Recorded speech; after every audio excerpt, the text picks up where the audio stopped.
Sarah Ferguson et le prince Andrew auraient-ils envie de remettre le couvert et de s'unir une nouvelle fois par les liens sacrés du mariage? C'est une rumeur qui semble prendre de l'ampleur au Royaume-Uni, alors que le divorce des parents des princesses Béatrice et Eugénie d'York a été prononcé en 1996, il y a plus de 30 ans. Pour rappel, l'ancien couple avait annoncé sa séparation officiellement le 19 mars 1992 et depuis, le frère du roi Charles III et son ex-épouse sont néanmoins restés très proches. Ayant l'habitude de faire de la colocation, malgré leur rupture après 10 ans d'amour, Sarah Ferguson et le prince Andrew ne se sont jamais éloignés, ni physiquement ni émotionnellement. La duchesse d'York a notamment énormément défendu celui qui a longtemps été décrit comme le fils préféré de la défunte reine Elisabeth II, lorsque celui-ci a dû faire face à des accusations graves d'agression sexuelle sur une mineure, Virginia Giuffre, qui a évoqué des faits présumés qui se seraient déroulés en 2001.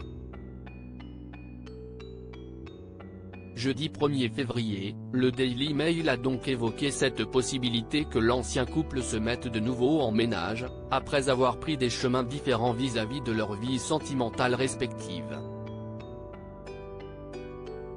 Et selon les informations de nos confrères anglo-saxons, les parents de Béatrice et Eugénie d'York auraient, s'ils désiraient bel et bien s'unir en organisant leur second mariage, le soutien du roi d'Angleterre.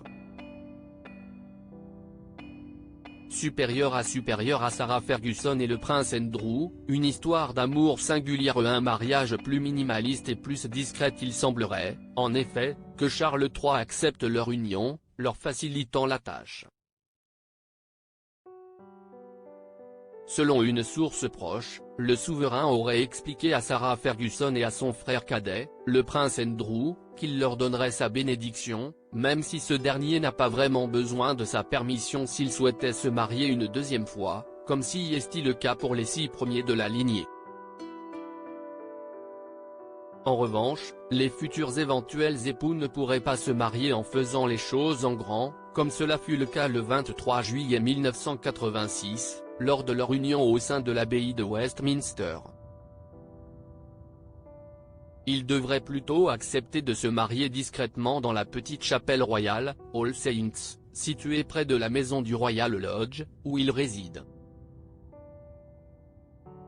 Article écrit avec la collaboration de 6 médias Crédit Photo, agence.